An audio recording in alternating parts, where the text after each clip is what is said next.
कहानी की शुरुआत में हम एरिक नाम के एक लड़के को देखते हैं जो अपनी माँ और स्टेप फादर के साथ लंच कर रहा है। उसका स्टेप फादर उसे थप्पड़ मारता है क्योंकि एरिक के बिहेवियर को लेकर स्कूल से उसकी काफी कंप्लेन आई है, जिसके बाद उसका स्टेप फादर उसे रूम में ले जाता है जहां एरिक अपनी शर्ट उतरता है और वो उसे एज अ पनिशमेंट बेल्ट से बहुत मारता है। एरिक की मदर इस पनिशमेंट को ओवरलॉक करती है और पियानो प्ले करने लगती है ताकि उसे कुछ सुनाई ना दे, और उसका मानना होता है कि इस पनिशमेंट से एरिक डिसिप्लिन सीख सकता है। एरिक अपने स्टेप फादर का गुस्सा अगले दिन अपने स्कूल के एक बुली लड़के पर उतारता है जो उसके फ्रेंड्स को मारता था, और जब एरिक उसे पीट रहा होता है तब उसके स्कूल के बाकी बच्चे उसके लिए चेयर कर रहे होते हैं। उसके इस बिहेवियर की वजह से उसे उसका स्कूल का प्रिंसिपल अपने ऑफिस में बुलाकर बेहद गुस्सा करता है और स्कूल से निकाल देता है, क्योंकि एरिक ऐसा मल्टीपल टाइम्स पहले भी कर चुका होता है। एक दिन एरिक की माँ उसे उसके लेट फादर के लॉयर गनर से मिलती है जो उसके फादर की कंपनी के लीगल इश्यू देखता है, और गनर उसे अपना बिजनेस कार्ड देकर कहता है कि वो उसे कभी भी किसी भी लीगल एडवाइस के लिए कॉल कर सकता है। एरिक की माँ उसे समझाती है कि ऐसे वो कभी अपनी पढ़ाई पूरी नहीं कर पाएगा और लाइफ में और बच्चों से पीछे रह जाएगा। इसलिए उसने उसका एडमिशन शहर से काफी दूर एक और बॉयज बोर्डिंग स्कूल में करवा दिया है, और वो उससे प्रॉमिस मांगती है कि वहां जाके वो सिर्फ अपनी पढ़ाई पे ध्यान देगा और लड़ाई झगड़ों से दूर रहेगा, क्योंकि ये उसका हाई स्कूल कंप्लीट करने का लास्ट चांस होगा। एरिक अपनी माँ से कुछ पैसे लेकर उस बोर्डिंग स्कूल जाने के लिए एक ट्रेन में बैठ जाता है, और यहाँ से उसकी लाइफ का एक नया चैप्टर शुरू होता है। उसे नई स्कूल, यूनिफॉर्म और हेयर कट मिलता है, जिसके बाद वो अपनी नई स्कूल की बिल्डिंग देखता है जो उसके पुराने स्कूल से काफी बेटर होती है। यहाँ उसे एक रूम मिलता है और उसे पियर नाम का एक रूममेट भी मिलता है जो पढ़ने में बेहद अच्छा होता है। पियर और एरिक जल्द ही फ्रेंड्स बन जाते हैं और पियर उसे पूरा स्कूल दिखाता है, और डाइनिंग हॉल मेस में डिनर के टाइम उसे अपने क्लासमेट जोहान से भी मिलाता है। जोहान उसे समझता है कि इस स्कूल में हर स्टूडेंट को अपने फैमिली बैकग्राउंड और सोशल स्ट्रक्चर अकॉर्डिंग ट्रीट किया जाता है, और यहां उसे बेहद संभल के रहना होगा। तभी एरिक के साथ बैठे स्टूडेंट को उनसे दूर बैठे दो स्टूडेंट ऑटो और गुस्तावो इशारा करके बुलाते हैं। पियर और जोहान एरिक से कहते हैं कि वो लड़का एक मिडिल क्लास फैमिली से आता है, वहीं ऑटो और गुस्तावो के फादर बड़े नोबल फैमिली से बिलोंग करते हैं और इसी बोर्डिंग स्कूल के ट्रस्टी भी हैं। इसीलिए वो दोनों अपनी मर्जी के अकॉर्डिंग बाकी स्टूडेंट को तंग करते रहते हैं, और एरिक देखता है कि वो दोनों उस लड़के को बिना किसी गलती के सर में हिट करके पनिश कर रहे होते हैं। ऑटो और गुस्तावो स्टूडेंट काउंसिल के प्रेसिडेंट भी होते हैं, जिनके ऑर्डर स्कूल के सभी स्टूडेंट मानते हैं, और उन्हें अपनी हरकतों के लिए सस्पेंड होने का कोई खतरा नहीं होता। इसीलिए वो खुलेआम गरीब घर से आने वाले स्टूडेंट को बुली करते रहते हैं। डिनर के बाद पियर एरिक को स्कूल का स्मोकिंग स्पॉट भी दिखाता है जहां मोस्टली स्टूडेंट छिप के स्मोकिंग करने आते हैं, और वो दोनों भी वह स्मोक करते हैं। अगले दिन मेस एरिया में गुस्तावो और ऑटो एरिक को अपने टेबल पर ब्रेकफास्ट लेकर बुलाते हैं और कहते हैं कि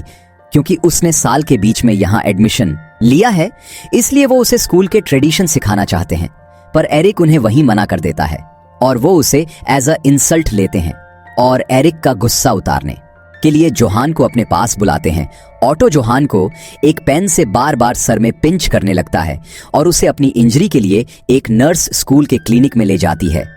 शाम को ऑटो और गुस्तावो फिर से एरिक को तंग करने का सोचते हैं और उसे अपने स्टूडेंट क्लब में बुलवाते हैं, जहां वो उसे क्लब मेंबर्स के गंदे जूते साफ करने को कहते हैं।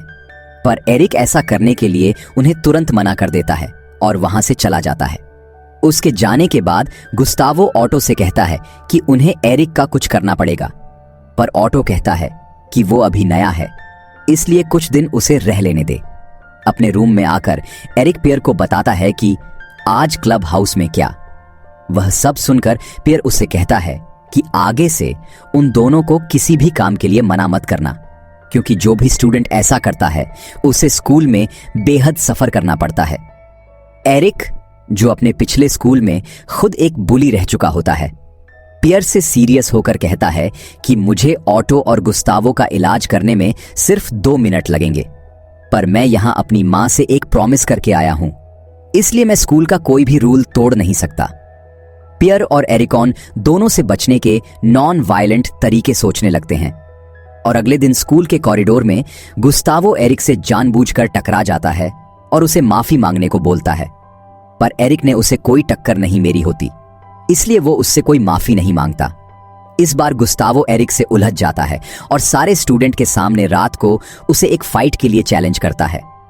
पियर और जोहान उसे बताते हैं कि गुस्तावो और ऑटो कभी भी फेयरली नहीं लड़ते और अपने ओपोनेंट को हमेशा किसी ट्रिक से चीट करके हरा देते हैं। एरिक लड़ाई से भागने वालों में से नहीं होता और फाइट का टाइम होने पर गुस्तावो से लड़ने वो बाहर भी आता है, पर उसे अपनी मां का फोन कॉल याद आ जाता है जिसमें उसकी मां ने उसे वार्न कर होता है कि उसे वहां डिसिप्लिन में रहना है और लड़ाई झगड़ों से दूर रहना है। और एरिक वहां से वापस लौट जाता है और पियर के साथ स्मोक करने स्मोकिंग पॉइंट पे चला जाता है। ऑटो और गुस्तावो एरिक का बेहद देर तक वेट करते हैं, पर एरिक वहां नहीं आता और फाइनली गुस्तावो एरिक को लड़ाई से भागने के लिए एक चूहा का निक नाम देता है और उनके चमचे एरिक का नाम बिगड़ने लगते हैं।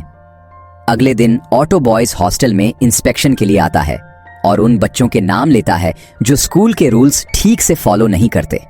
और उसके अकॉर्डिंग एरिक भी। उनमें से एक होता है स्टूडेंट काउंसिल का। प्रेसिडेंट होने के नाते ऑटो एरिक को बुलाता है और उसे कुछ हफ्तों के लिए क्लास से सस्पेंड कर देता है और पनिशमेंट के तौर पे उसे पूरे स्कूल के अराउंड 1 मीटर डीप की बाउंड्री खोदने को बोलता है और एरिक अगले कुछ दिनों तक स्कूल की बाउंड्रीज खोदने का काम करता है। इस एक्स्ट्रा काम की वजह से वो डिनर के लिए मेस में लेट हो जाता है और उसे बाकी स्टूडेंट के चले जाने के बाद अकेले ही खाना खाना पड़ता है। एरिक को अकेला खाता देखकर किचन की एक हेल्पर मार्ला उससे बात करने लगती है और वो दोनों कुछ ही दिनों में फ्रेंड्स बन जाते हैं। एक दिन डिनर के बाद एरिक अकेले स्मोकिंग पॉइंट पे स्मोक करने जाते हैं और मार्ला भी वहां आ जाती है और उससे कहती है कि स्मोकिंग उसके लिए बेहद डेंजरस है और स्मोकिंग की वजह से ही उसके मुंह से धुएं की खुशबू आती है, जिसके बाद वो उसे किस करती है। इसके बाद मार्ला और एरिक एक दूसरे से चुप चुप के मिलने लगते हैं, ये जानते हुए भी कि अगर किसी को इस बारे में पता चल गया तो एरिक स्कूल से सस्पेंड हो सकता है और मार्ला को भी उसकी जॉब से निकाल दिया जाएगा, क्योंकि किसी भी स्टूडेंट का स्कूल के किसी स्टाफ से कोई रोमांटिक रिलेशन नहीं हो सकता। कुछ महीनों के बाद एरिक छुट्टियों में अपने घर वापस आता है और उसकी मां उसे देख के बेहद खुश होती है, पर उसका स्टेप फादर उसे देख के डिसअपॉइंट होता है। डिनर टेबल पे उसका स्टेप फादर उसके कम ग्रेड और सस्पेंशन के लिए उससे नाराज होता है, पर एरिक उसे ऑनेस्टली बता देता है कि उसके स्टूडेंट काउंसिल का प्रेसिडेंट किसी बड़े ट्रस्टी का बेटा है और उसकी बात ना मानने की वजह से एरिक किया गया था। उसका स्टेप फादर मानता है कि अमीर घरों के स्टूडेंट को और बेटर एक्ट करना चाहिए, पर वो उसके कम ग्रेड की वजह से उसे फिर से पनिश करता है और उसके स्टेप फादर की मार से उसके पीठ पर निशान पड़ जाते हैं। इस पनिशमेंट के दौरान हमेशा की तरह एरिक की मां उसे फिर से इग्नोर कर देती है और पियानो प्ले करने लगती है। वेकेशन खत्म होने के बाद एरिक वापस स्कूल आता है और जल्दी जाकर मार्ला से मिलता है, क्योंकि उसने इन छुट्टियां में सबसे ज्यादा उसे ही मिस किया होता है। और मार्ला और वो एक आइसोलेटेड जगह जाकर एक दूसरे को किस करते हैं। एरिक के वापस आने के बाद ऑटो और गुस्तावो उसे परेशान करने का कोई बेटर आइडिया सोचने लगते हैं और एक रात को वो एरिक के रूम में टॉयलेट वेस्ट से भरी एक बकेट उसे पे फेंक देते हैं। एरिक और पियर अपने नाक कवर करके अपना पूरा रूम साफ करने लगते हैं, जिसमें से अब एक टॉयलेट की तरह बदबू आ रही होती है। अब एरिक को इस हरकत का बदला लेना होता है और वो देर रात को वैसे ही यूरिन और वेस्ट से भरी एक बकेट लेक चुपके से ऑटो और गुस्तावो के रूम में घुस जाता है और वो सोते हुए ऑटो के ऊपर वो पूरी बकेट पलट के भाग जाते हैं। ऑटो बहुत डिस्गस्टिंग फील करता है और रो पड़ता है, पर उसके और गुस्तावो के पास कोई प्रूफ नहीं होता कि ये काम एरिक ने किया है। एरिक अगले दिन डाइनिंग हॉल में सबके सामने ऑटो का मजाक उड़ाने लगता है और उसकी तरफ पॉइंट करके बोलता है कि आज एक स्टूडेंट के अंदर से ह्यूमन वेस्ट की बहुत गांधी बदबू आ रही है। पूरे स्कूल में आज तक किसी ने ऑटो से ऐसे बिहेव नहीं किया होता और गुस्से में आके ऑटो उसे पंछे मारता है और कई सारे एरिक खाने के बाद भी एरिक उसे पे वापस अटैक नहीं करता, क्योंकि उसे अपने मां से कर हुआ प्रॉमिस याद आ जाता है। और एरिक को पिटते हुए देख के मार्ला आकर चिल्ला के ऑटो को रोकती है। एरिक अपनी चेहरे पे आई चोट की वजह से मेस में से स्कूल के क्लिनिक चला जाता है और उसके जान के बाद ऑटो और गुस्तावो पियर को तंग करने लगते हैं, क्योंकि पियर एरिक का रूममेट होता है। वो दोनों जानबूझकर उसके रूम में घुस जाते हैं और उसके बेड यूरिनेट करते हैं, जहां ऑटो पियर को एक चैलेंज के लिए चैलेंज करती है और उसके माना करने पर वो और गुस्तावो अपने बाकी साथियों के साथ मिलकर उसे बुली करते हैं। वो दोनों अपने क्लब हाउस में बुला के पियर के कपड़े उतरवाते हैं और उसे सिगरेट से जलाते हैं, क्योंकि वो समझ चुके होते हैं कि पियर को हर्ट करने से एरिक को फर्क पड़ेगा। और एरिक के माफी मांगने के बाद भी पियर को तंग करना नहीं छोड़ते और उसे फाइट करने के लिए फोर्स करते हैं। पियर एक दिन अपने रूम में एरिक से कहता है कि उसे ऑटो से फाइट करनी ही पड़ेगी, वरना ये लोग उसे अकेला नहीं छोड़ेंगे। पर एरिक उसे ऐसा करने के लिए मना करता है। पियर एरिक को बिना बताए फाइट करने चला जाता है, जहां स्कूल के मैक्सिमम बच्चे ऑटो को सपोर्ट कर रहे होते। पियर आते ही ऑटो को पहले पंच मारता है, पर ऑटो उस पे बरसाता है और गुस्तावो के साथ मिलके वो उसे मार मार के जमीन पे गिरा देता है। एरिक जब तक वहां पहुंचता है तब तक लड़ाई खत्म हो चुकी होती है और पियर नीचे गिरा पड़ा होता है। और एरिक पियर को अपने रूम में लेकर आता है और उसके जख्मों पे दवाई लगाता है। पियर उसे कहता है कि वो कुछ टाइम अकेले रहना चाहता है और एरिक उसे छोड़ के मार्ला के पास चला जाता है, जहां वो दोनों साथ में पूरी रात बिताते हैं। एरिक सुबह वापस हॉस्टल आता है, पर यहां पियर का कोई भी सामान रूम में नहीं होता और वहां बस एक लेटर होता है, जिसमें पियर ने लिखा होता है कि वो ये स्कूल छोड़कर जा रहा है और वो एरिक को प्रेज करता है, क्योंकि वो यहां उसका इकलौता फ्रेंड था जो कभी ऑटो और गुस्तावो के आगे नहीं झुका। पियर के जान के बाद एरिक पे बेहद गहरा इफेक्ट पड़ता है और वो ऑटो और गुस्तावो से हिसाब बराबर करने का फैसला लेता है, जिसकी वजह से अब उसे अपनी मां से किया हुआ प्रॉमिस तोड़ना पड़ेगा। एरिक मेस में जाता है, जहां उसे सभी स्टूडेंट ब्रेकफास्ट करते दिखते हैं और वो गुस्तावो को अपनी पुरानी फाइट कंप्लीट करने का चैलेंज देता है। क्लासेस के बाद सभी स्टूडेंट लोन में इकट्ठा होते हैं, जहां अकेले एरिक से लड़ने के लिए गुस्तावो और उसका एक फ्रेंड रेडी होता है और ऑटो इस फाइट का रेफरी बनता है। दोनों ही बुली होते हैं, इसीलिए वो बेहद ओवर कॉन्फिडेंट होते हैं, पर एरिक उन सबसे बड़ा बुली होता है और वो फाइट शुरू होते ही गुस्तावो और दूसरे लड़के को बुरी तरह मारता है, जो देख के सारा स्कूल चुप हो जाता है और ऑटो शॉक में जाता है, क्योंकि एरिक ने उसके सबसे बेस्ट फाइटर को कुछ ही सेकंड्स में ऐसे तोड़ डाला था, जिसके बाद एरिक ऑटो को भी चैलेंज करता है। पर ऑटो एक बहाना बनाकर भाग जाता है। अपनी फाइट के बाद एरिक मार्ला से मिलने जाता है, पर एक लेडी उसे बताती है कि मार्ला को उसकी जॉब से निकाल दिया गया है और वो एरिक को मार्ला का एक लेटर लाकर देती है, जो मार्ला ने स्कूल से जाने से पहले उसके लिए लिखा था। पियर के बाद अब मार्ला के चले जाने से एरिक बेहद हर्ट होता है, पर ऑटो का एक चमचा एरिक को फीमेल हेल्पर वो लेटर लेते हुए देख लेता है और यह बात वो ऑटो को भी जाकर बता देते हैं। एरिक जब वो लेटर पढ़ रहा होता है तब ऑटो इंस्पेक्शन के नाम पे अपने कुछ साथियों के साथ वहां आ जाता है और उसके रूम की तलाशी लेने लगता है। जब उसे वो लेटर मिल जाता है, जिससे पढ़ के उसे पता लगता है कि एरिक का किचन स्टाफ की एक लड़की के साथ अफेयर चल रहा था और ऑटो कहता है कि अब वो उसे स्कूल से एक्सपेल करवा के ही छोड़ेगा। ऑटो वो लेटर बोर्डिंग स्कूल के प्रिंसिपल को ले जाके दिखा देते हैं और एरिक को अपनी क्लास के बीच में से ही प्रिंसिपल ऑफिस में बुलाया जाता है। प्रिंसिपल उस लेटर को पढ़ के एरिक को स्कूल से निकाल देता है और एरिक भी एक्सेप्ट करता है कि उसने स्कूल का एक बड़ा रूल तोड़ा है। पर जाने से पहले वो प्रिंसिपल से मार्ला का वो लेटर मांगता है, क्योंकि वो लेटर ही उसके लिए मार्ला की आखिरी मेमोरी है। पर प्रिंसिपल इस बात के लिए माना कर देता है। डाइनिंग हॉल में आखिरी बार लंच करते हुए एरिक ऑटो को देखता है, जो एरिक को स्कूल से निकलवा के बेहद खुश होता है और एरिक यहां से जाने से पहले ऑटो से सबका हिसाब पूरा करने का सोचता है।